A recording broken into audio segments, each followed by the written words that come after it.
Jessica, your president. And I'm your treasurer, Cheryl May.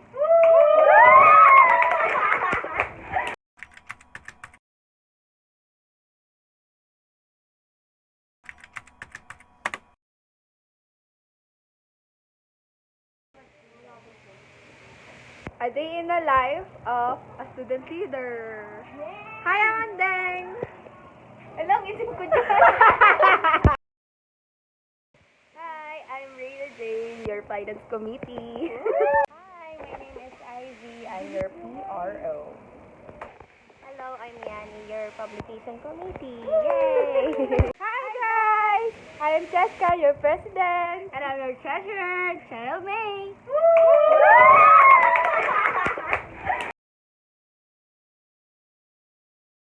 Second voice kay Jumbo.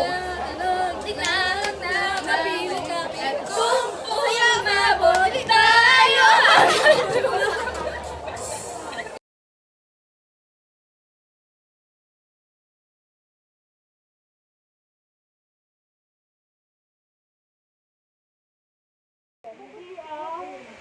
Okay, uulitin natin yung intro natin kanina. Basta pag Hi, guys. naka-sign in ka, tas or ka register.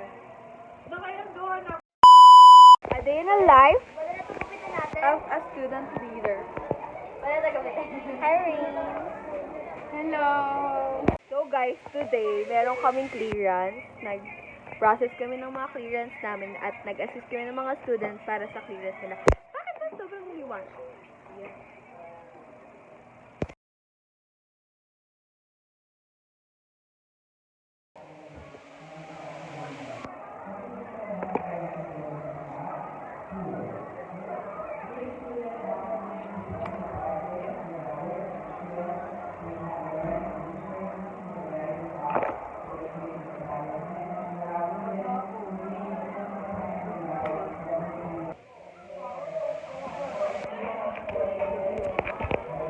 Hi, Rain.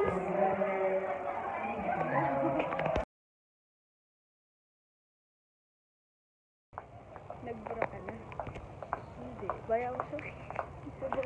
A day in the life as OJT student. A day in the life as intern. Yeah. under OBC part. Wow! OBC bar! In addition, nanalo kami ng raffle kanina. Yes! Pero, 1 million yun. yeah. And we believe we are the lucky charm. Yeah.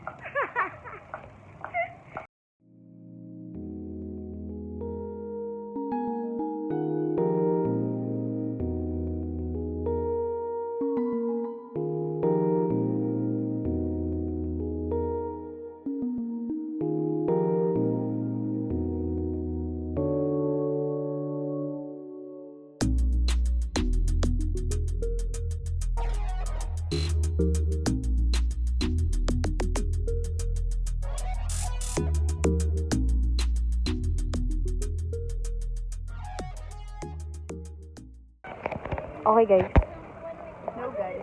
So for today's video, naka-jacket na ako siya, nakabalekta. yes, feel na feel. So we have finished our first day of official OJT. Although pang 3 days na talaga namin to kasi It's official Monday. yeah, ang dami namin ginawa. Ano sabi mo? Masaya pero... Ay, yung amo natin na siya, Napagod ka ba? medyo, Ako lang yung napagod pero masaya. Madami. oo, parang feeling ko kaya ko, pa-extend tayo. Oo, OT. Joke lang. Wala naman tayong dito.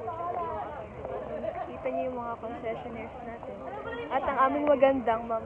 Chicken na pritong manok. Ay, busy. Okay, so busy tayo.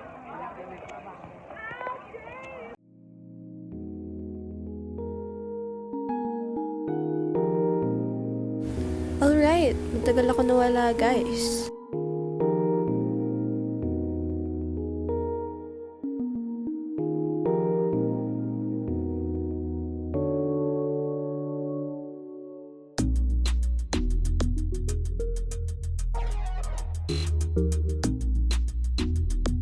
But I'm glad to finally be able to finish this vlog.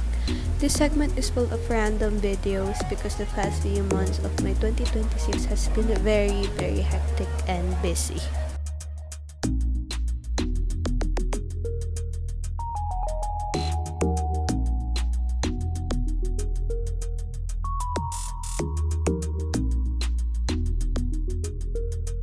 So, kanina nakita niyo ang aking mga orgmates and our fun moments, while the other half of these videos are about me and my on-the-job training. So far, I had fun. My supervisors are very nice. My OJT buddy, Reina, is nice too. And I learned a lot from that training. I'm just very grateful for that opportunity to meet new people, learn new things, and adapt to new environments.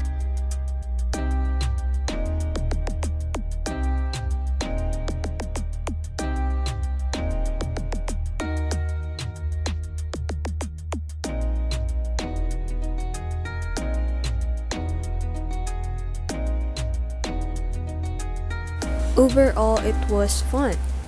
Other than that, of course, while doing my org duties and training, hindi ko nakalimutan na gawin ng aking routines such as afternoon walks and water therapy. So far, that's just the highlight of my life during the whole 5 months. More fun to go?